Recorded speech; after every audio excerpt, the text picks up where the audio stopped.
জাতীয় দল ভারতের জোটের সমন্বয়কারী বাংলাদেশ জাতীয় দলের সুযোগ্য চেয়ারম্যান জনাব অ্যাডভোকেট সৈয়দ এহসানুল হুদা। জনাব অ্যাডভোকেট সৈয়দ এহসানুল হুদা। বিসমিল্লাহির রহমানির রহিম। আজকে 12 দলীয় জোট আয়োজিত ভারতীয় আগ্রাসন বন্ধ, সুবর্ণবতী নদীর পানির অভিন্ন নদীর পানির ন্যায্য হিস্যার দাবিতে আজকের বিক্ষোভ সমাবেশে সম্মানিত প্রধান অতিথি বাংলাদেশ এলপিপির মহাসচিব জনাব শাহাদাত হোসেন সেলিম, উপস্থিত আছেন জমিয়তে উলামা ইসলাম বাংলাদেশের মহাসচিব ডক্টর গোলাম মহিউদ্দিন ইকরাম, উপস্থিত আছেন বিকল্প ধারা বাংলাদেশের মহাসচিব অ্যাডভোকেট শাহ আহমেদ বাদল, জাতীয় গণতান্ত্রিক পার্টি জাকপার সহসভাপতি রাশেদ প্রধান, বাংলাদেশ লেবার পার্টির চেয়ারম্যান জনাব লায়ন মোহাম্মদ ফারুক রহমান, বাংলাদেশ কল্যাণ পার্টির চেয়ারম্যান শামসুদ্দিন পারভেজ, উপস্থিত আছেন ইসলামী ঐক্যজোটের মহাসচিব মৌলানা আব্দুল করিম, ইসলামিক পার্টির মহাসচিব জনাব আবুল কাশেম, প্রগতিশীল জাতীয়তাবাদী দল বিএনপির চেয়ারম্যান ফিরোজ মোহাম্মদ লিটন, নয়া গণতান্ত্রিক পার্টির চেয়ারম্যান জনাব মাসাদ এম এ মান্নান সহ 12 দলীয় জোটের নেতৃবৃন্দ, বাংলাদেশ জাতীয় দলের নেতৃবৃন্দ ও মিডিয়ার ভাই ও বোনেরা, আসসালামু আলাইকুম। আমার বক্তব্যের শুরুতেই আমি 5ই আগস্ট পর্যন্ত এই স্বৈরাচার পতন আন্দোলনে নিহত সকল ছাত্র জনতার রুহের মাগফিরাত কামনা করছি। যারা অসুস্থ আছেন তাদের দ্রুত সুস্থতা কামনা করছি এবং অসুস্থদের আরোগ্যের জন্য সরকারকে অনুরোধ করব পর্যাপ্ত ব্যবস্থা নেওয়ার জন্য।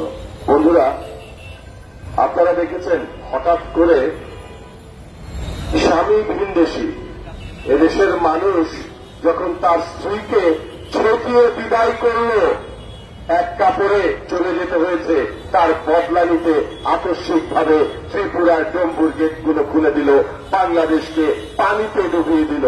গতকাল ফারাক্কার 109টি গেট খুলে দিয়েছে।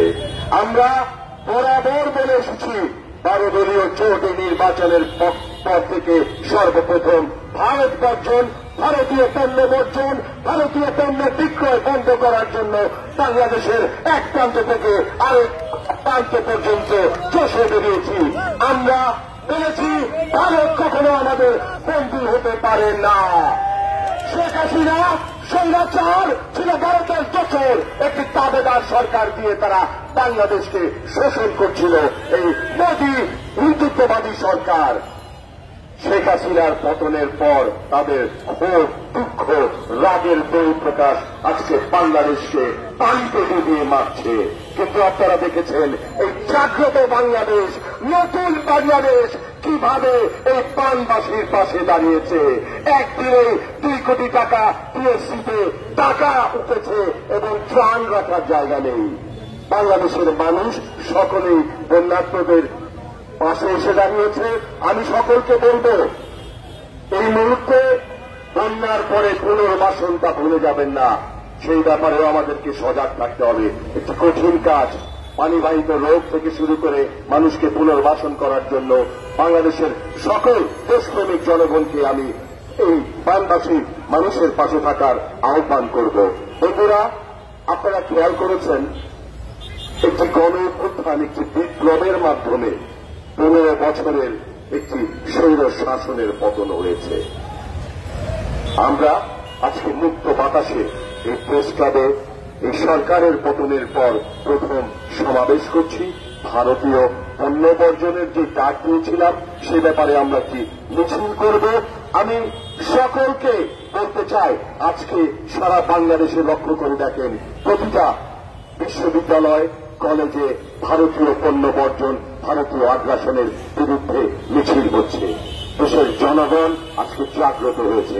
আসুন আমরা এই জায়গাটাকে ধরে রেখে ভারতকে বর্জন করি, ভারতকে না বলি। এই সরকার আজকে অন্তর্বর্তী সরকার, জন আকাঙ্ক্ষার সরকার। তারা 5 তারিখে ক্ষমতায় এসছে। ক্ষমতায় আসার পর থেকেই দেখছি 2 সপ্তাহে নাকি 500-এর অধিক সংগঠন তাদের দাবি দামা নিয়ে মাঠে নেমেছে। এরা কোথায় ছিল এতদিন? আওয়ামী প্রেতাত্মাগুলো আবার মাঠে নেমেছে, এদেরকে প্রতিহত করতে হবে। আপনাদের আমাদের ইমানি দায়িত্ব, যারা 15 বছর তাদের দাবির ব্যাপারে সোচ্চার ছিলেন না, তাদেরকে প্রতিরোধ করতে হবে। পরশুদিন তো দেখেছেন কিভাবে কাপড় খুলে পালিয়েছে আনসাররা। কাপড় খুলে দিতে হবে এদের। বাংলাদেশে আওয়ামী প্রেতাত্মা থাকবে না, আওয়ামী লীগ তো নাই। এদের স্থান এই বাংলার মাটিতে হবে না ইনশাল্লাহ। আমি এই অন্তর্বর্তী সরকারকে বলবো, আপনারা আরো কঠোর হন, আপনাদেরকে আরো কঠোর হতে হবে। এই 2-4টি গ্রেফতার করলে হবে না। এদের দোষর মেনন ইনুকে গ্রেফতার করেছেন। হাস্যকর ভাবে আজকে দেখলাম জিএম কাদের বলে শেখ হাসিনার বিচার করতে হবে। আরে তোর বিচার তো বাংলাদেশে এর আগে হইতে হবে। জিএম কাদের সহ জাতীয় পার্টির যারা সহযোগী ছিল তাদেরকে বাংলা বিচার করতে হবে। আপনারা আমাদের হাতে ছেড়ে দেন, কিছুটা আপ্যায়ন করি।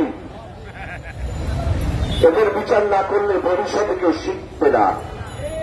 এই বেইমানি, এই দেশের সাথে বেইমানি, দেশ বিক্রি, এগুলো চলতেই থাকবে। আজকে নতুন বাংলাদেশ বিনির্মাণের স্বপ্নে আমরা এগিয়ে যাচ্ছি। আমি দেশপ্রেমিক সেনাবাহিনীকে বলবো, আপনারা কঠোর হন। এই পুলিশ বাহিনীর যারা আজকে কাজে যোগদান দিয়েছেন তাদেরকে সাধুবাদ জানাই। যারা যোগদান দেননি তাদেরকে বরখাস্ত করতে হবে। এখন বলে সময় ছিল তারা আমার ভাইদের যখন, আমার ছেলেকে, আমার মেয়েকে, আমার শ্রমিক ভাইদেরকে যখন পাখির মতো গুলি করেছে এই পুলিশরা, তখন তাদের ট্রমা করছিল। সুতরাং 9-6 বুঝি না। এই আওয়ামী প্রেতাত্মা যারা প্রশাসনে আছে, বিভিন্ন বাহিনীতে আছে, তাদের বিচারের আওতায় আনতে হবে। বাংলার জনগণের বিচার এই মাটিতেই দেখতে চায়। অন্তর্বর্তী সরকারকে বলবো, চমৎকার ভাষণ দিয়েছেন ডক্টর মোহাম্মদ ইউনূস। আমাদের প্রত্যাশা এই 15 বছরে যে সমস্ত প্রতিষ্ঠান সমগ্র বাংলাদেশটাকে ধ্বংস করে দিয়ে গিয়েছিল শেখ হাসিনা এবং তার দোসরেরা, আপনারা কতটুকু পারবেন, কি কি পারবেন, সেই ব্যাপারে একটি রোড ম্যাপ প্রকাশ করতে হবে। একটি যৌক্তিক সময়ে একটি রাজনৈতিক সরকারের কাছে বাংলাদেশের ক্ষমতা হস্তান্তরের জন্য সর্বপ্রথম নির্বাচন কমিশন সহ যেই সমস্ত আপনাদের সংস্কার প্রয়োজন হয়, আমরা আপনাদের পাশে আছি, আপনাদের সহযোগিতা করব। কিন্তু একটি অরাজনৈতিক সরকার বেশি দিন ক্ষমতায় থাকা উচিত নয়। আপনারা আপনাদের কার্যক্রম চালিয়ে যান। বাংলাদেশের জনগণ 12 দলীয় জোট আপনাদের পক্ষেই আছে। পরিশেষে আমি আবারও সকলকে উদাত্তভাবে আহ্বান করব, আসুন আমরা ভারতকে না বলি, ভারতীয় পণ্য বর্জন করি এবং যারা ভারতীয় পণ্য বিক্রয় করেন তাদেরকে বলি ভারতীয় পণ্য বিক্রয় বন্ধ করুন। আমার বক্তব্য শেষ করছি। খোদা হাফেজ। বাংলাদেশ জিন্দাবাদ। 12 দলীয় জোট জিন্দাবাদ। বাংলাদেশ জাতীয় দল জিন্দাবাদ। সংগ্রামী সাথী বন্ধুগণ, এখন বক্তব্য রাখবেন আজকের সভার সভাপতি, 12 দলীয় জোটের সুযোগ্য মুখপাত্র, বাংলাদেশ এনটিভির সুযোগ্য মহাসচিব জননেতা জনাব শাহাদাত হোসেন সেলিম। জনাব শাহাদাত হোসেন সেলিম। বিসমিল্লাহির রহমানির রহিম। 12 দলীয় জোটের আয়োজিত আজকের এই বিক্ষোভ সমাবেশের সম্মানিত নেতৃবৃন্দ, আপনাদেরকে জানাই সংগ্রামী শুভেচ্ছা এবং সালাম। বন্ধুরা আমার, আমরা বিগত 55 নির্বাচনের পর থেকে, ড্যামি নির্বাচনের পর থেকে আমরা ভারতীয় পণ্য বর্জন করার আন্দোলনের ডাক দিয়ে সারা বাংলাদেশ চষে বেরিয়েছি। আমরা বলেছি ভারতীয় প্রোডাক্ট বর্জন করুন। আমরা বলেছি ভারতীয় সবচাইতে বড় প্রোডাক্ট শেখ হাসিনাকে বর্জন করুন। আজকে শেখ হাসিনা পালিয়ে তার স্বামীর বাড়িতে আশ্রয় নিয়েছে, কিন্তু আমরা সেখান থেকে তাকে উদ্ধার করে ধরে এনে গণহত্যার দায়ে আমরা তার ফাঁসির দাবি করব এবং ফাঁসি দেব। আওয়ামী লীগকে কবর দিয়েছে শেখ মুজিবুর রহমান 1974 সালে। জিয়াউর রহমানের কৃপায় আওয়ামী লীগ আবার রাজনীতিতে নেমে সারা বাংলাদেশকে কিভাবে ধ্বংস করেছে গত 15 বছর যাবৎ আমরা তার জ্বলন্ত সাক্ষী। এই আওয়ামী লীগ গণতন্ত্র বুঝে না, এই আওয়ামী লীগ লুণ্ঠনকারী আওয়ামী লীগ, এই আওয়ামী লীগ গণহত্যাকারী আওয়ামী লীগ, এই আওয়ামী লীগ পালিয়ে যাওয়া আওয়ামী লীগ, এই আওয়ামী লীগকে ব্যান করতে হবে। এই আওয়ামী লীগকে নিবন্ধন বাতিল করে আওয়ামী রাজনীতি চিরতরের জন্য বাংলাদেশে কবর দিতে হবে। বন্ধুরা আমার, অতীতে আমরা যে ভুল করেছি ভবিষ্যতে আমরা সেই ভুল করতে চাই না। আওয়ামী প্রেতাত্মা যারা আছে তাদেরকে খুঁজে খুঁজে আইনের আওতায় নিয়ে আসতে হবে। বন্ধুরা আমার, আপনারা দেখেছেন আনসারের নামে স্বেচ্ছাসেবক লীগের নেতা কিভাবে বক্তব্য দিয়ে সচিবালয় ঘেরাও করেছে। আজকে অন্তর্বর্তীকালীন সরকারের সাথে আমরা আছি। যতই ভারত আজকে আমাদেরকে পানিতে ডুবিয়ে মারার ষড়যন্ত্র করুক, বিভিন্নভাবে বাংলাদেশকে অস্থিতিশীল করার ষড়যন্ত্র করুক, আমরা সেই ষড়যন্ত্র প্রতিহত করে আওয়ামী লীগ এবং আওয়ামী লীগের পেটাতে বাংলার মাটিতে কবর দেব ইনশাআল্লাহ। অন্তর্বর্তীকালীন সরকারের প্রতি আমাদের আবেদন, অন্তর্বর্তীকালীন সরকার একটা সুনির্দিষ্ট রোডম্যাপ ঘোষণা করুন। প্রধান উপদেষ্টা মহোদয়, আপনি যে বক্তব্য দিয়েছেন আমরা আপনার বক্তব্যে সন্তুষ্ট, কিন্তু মূল সংস্কার করতে হবে রাজনৈতিক দলগুলোকে। জনগণের ভোটে নির্বাচিত রাজনৈতিক দল এই সংস্কার করবে। তার আগে আপনারা আওয়ামী লীগ যে লুণ্ঠন করেছে, আওয়ামী লীগ যে দেশের অর্থনীতি ধ্বংস করেছে, আওয়ামী লীগের পাচারকৃত অর্থ আপনারা ফেরত আনুন। আওয়ামী লীগ যে গণহত্যা করেছে সেই গণহত্যাকারীদের বিচার করুন। আওয়ামী লীগ যে সমস্ত সাংবিধানিক প্রতিষ্ঠান ধ্বংস করেছে সেই সাংবিধানিক প্রতিষ্ঠানগুলো আপনারা পুনর্জীবিত করুন। এই কাজগুলো করার পরে একটি নির্বাচনের পরিবেশ যখন সৃষ্টি হবে আপনারা নির্বাচন দেবেন, জনগণ তাদের রায় দেবে। 15 বছর জনগণ তাদের রায় দিতে পারে নাই। এখানে আমাদের একটা কথা মনে করতে হবে, চক্রান্তকারী ষড়যন্ত্রকারীরা বসে নাই, তারা বিভিন্নভাবে চক্রান্ত করছে। আমরা 12 দলীয় জোট শুরু থেকেই জাতীয়তাবাদী এবং ইসলামী দলগুলোর একটা ঐক্য চেয়েছি। আমরা এখনো জাতীয়তাবাদী এবং ইসলামিক দলগুলোর ঐক্য চাই। আমরা জাতীয়তাবাদী এবং ইসলামিক দলগুলোর মধ্যে কোনো বিভাজন চাই না।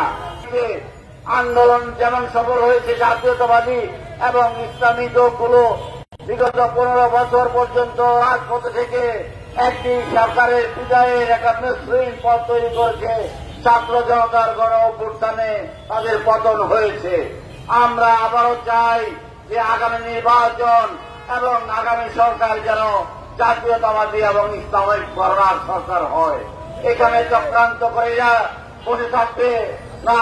চক্রান্তকারীরা আমাদের যারা আমরা রাজপথের সৈনিক, যারা আমরা রাজপথ থেকে গত 15 বছর শেখ হাসিনার বিরুদ্ধে অক্লান্ত পরিশ্রম করেছি, আমাদের নেতা সমাজের সমন্বয় পার জেলে গিয়েছেন। এই আন্দোলন 10,000-এর উপর বিএনপি নেতা কর্মীরা জেলে গিয়েছেন। এই শেখ হাসিনার পতনের জন্য গত 15 বছর বিএনপি সহ হেফাজত ইসলামের অসংখ্য নেতা কর্মী আপনি রান দিয়েছেন, জামাতে ইসলামের অসংখ্য নেতা কর্মীরা রান দিয়েছেন। আমরা আন্দোলন ছিলাম এবং আন্দোলনের ফসল হিসাবেই আজকের এই তত্ত্বাবধায়ক সরকার।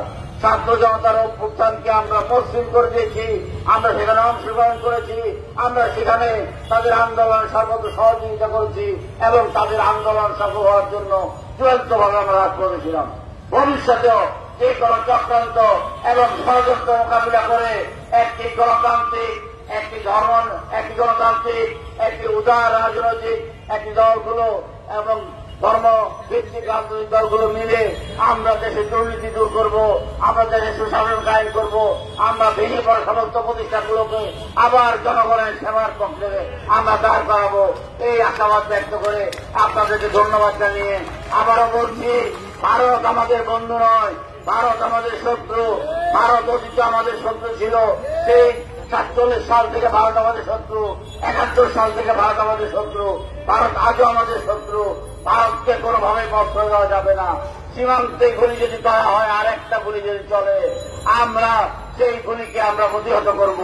আমরা শেখ হাসিনাকে 57 জন দেশপ্রেমিক সেনাবাহিনীর কর্মকর্তার যে হত্যা করেছে এই হত্যার দায়ে আমরা শেখ হাসিনার ফাঁসিতে ঝুলিয়ে আমরা তারপরে আমরা আমাদের বিজয় হয়েছে, এই বিজয় আমরা সেদিন উপভোগ করব। আজকে এই পর্যন্তই আমরা ভারতীয় প্রোডাক্ট বর্জন করার জন্য এবং ভারত থেকে শেখ হাসিনাকে বহিষ্কার করার জন্য আমরা এখন একটা প্রতিবাদী মিছিল করব। আপনাদের সবাইকে সেই মিছিলে অংশগ্রহণ করার জন্য আহ্বান জানাচ্ছি এবং এই সবার সমাপ্তি ঘোষণা করছি। ধন্যবাদ সবাইকে।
ফারুক ভাই এগিয়ে চলো, আমরা আছি তোমার সাথে। আমিনুল ভাই এগিয়ে চলো, আমরা আছি তোমার সাথে। সুধা ভাই এগিয়ে চলো।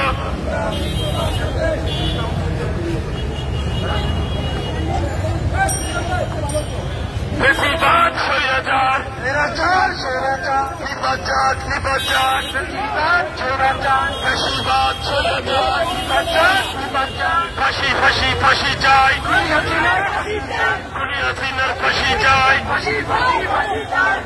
ফাঁসি ফাঁসি চাই, দুনিয়া সিনার ফাঁসি চাই, ফাঁসি ফাঁসি ফাঁসি চাই, বয়কট বয়কট, ভারতীয় পণ্য বয়কট বয়কট, বয়কট বয়কট, ভারতীয় পণ্য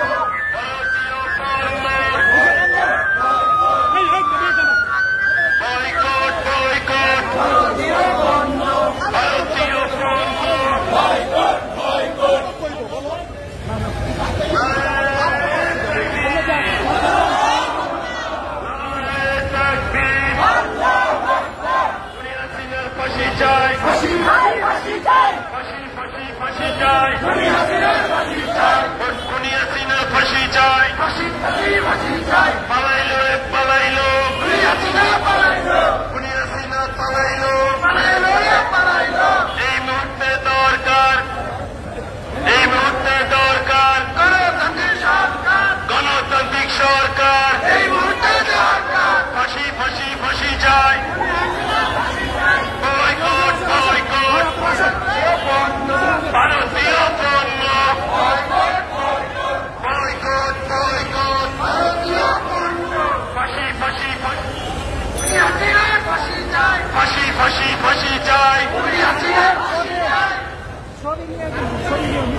হ্যালো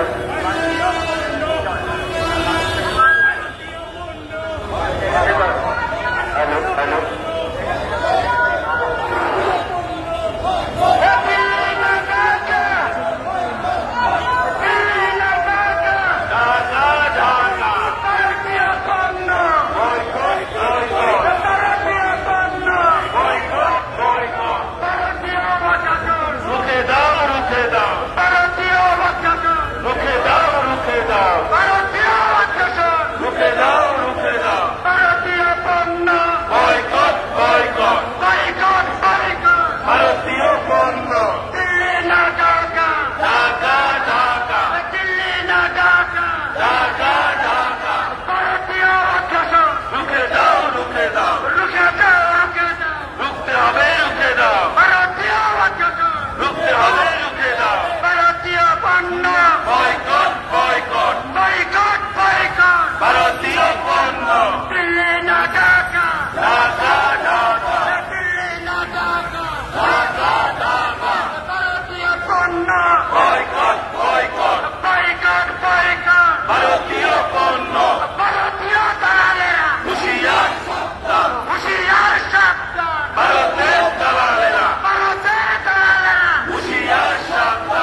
সমাপনী বক্তব্য দিয়ে শেষ করেন।